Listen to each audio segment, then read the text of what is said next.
আসসালামু আলাইকুম স্যার, কেমন আছেন? আলহামদুলিল্লাহ ভালো আছি। আসসালামু আলাইকুম, কেমন আছেন? আলহামদুলিল্লাহ আমি ভালো আছি। আপনি যে এই বয়সে বিদেশ আসলেন, মানে কি উদ্দেশ্য নিয়ে এই বয়সে বিদেশ আসলেন? আপনার তো অনেক বয়স। এই বয়সে বিদেশ আসলাম, হাউস হলো যেন সৌদির থেকে ঘুরে আসি, না হজ টজ করে আসি। তো এখানে আসে বলে আগে চাকরি বাকরি কিছু করি, করার পর তারপরে হজ করবে যাও। তো চাকরি বাকরির যে অবস্থা, আমার মনে করো যে নিজেরই দিন পথ যাওয়ার জুলুম ধরে গেছে। পরিবারে কি কাজ আসমো আর, এখন নিজেরই অবস্থা খারাপ, নিজেই ভাত পাচ্ছি না, পানি পাচ্ছি না, কিছু পাচ্ছি না। এখন কি করি? আমি এখন দালালো খুঁজিচ্ছি বহুদিন ধরে, দালালে ধরা পাচ্ছি না। দালালো কম যে তুই আমাকে আবার বাইর থিয়ে আয়, টাকা পয়সা দেওয়া লাগবে না, থিয়ে আয়, তোকে 6 লাখ দিছি, তোকে আরো 6 লাখ দেবো, খালি আমাকে বাইর থিয়ে আয়। এখন এই পর্যন্তই আছি, এখন দেখি কতটুকু কি করা যায়।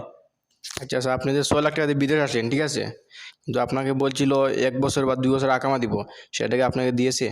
না, আগামা দেয়নি। এখন ফির করছে যে আগামা করতে টাকা লাগবে আরো বলে 5,000 রিয়াল।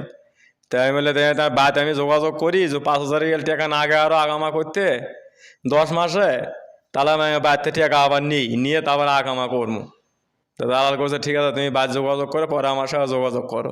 আমি বললাম দেখি টাকা যদি ব্যবস্থা নাই হয়, জমি আছে কিছু না, 10 কাঠা জমি বেচবো নি। জমি বেচা তাও তোমার মনের আশাটা পূর্ণ করবো না, আমারও মনের আশাটা পূরণ করি। জমি বেচা না গেলে বেচবো, তাও টাকা দেবো, সমস্যা নেই আগামা করার জন্য। মানে এই পর্যন্তই আছে।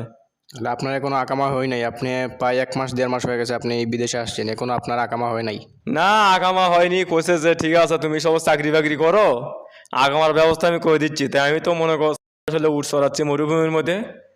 এ মনে করো যে আয়তর জিঙ্কা তাপ, দিনে তো উঙ্গে তাপ। এখন তো মনে করো যে কোনো কিছু খাওয়াও যায় না, থাকাও যায় না, কিছুই নেই।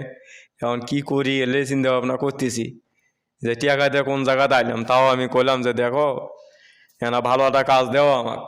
তা করছে এটাই ভালো কাম, এ কদিন পর বেতন আরো বাড়বি। আমি বললাম কত? করছে এখন আছে 5,000 রিয়াল, আর কদিন পর আরো 3,000 রিয়াল বাইরে 8,000 রিয়াল দিবি।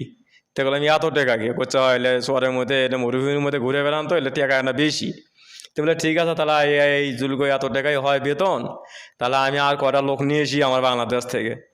তো দেখো এখন মনে করো 3-4টে জায়গাত করছি যে তোরা 5 লাখ করে টাকা দিই, 7,000-8,000 রিয়াল বেতন, তোরা আয় আমার সাথে, আমি এইটা মনে করো যে তাহলে ভালো একটা কাজের ব্যবস্থা করে দিই। তো এখন এই বাংলাদেশে কথাবার্তা করছি, ওখান থেকে এখনো কোনো রেজাল্ট দেয়নি, দেখি কি করে।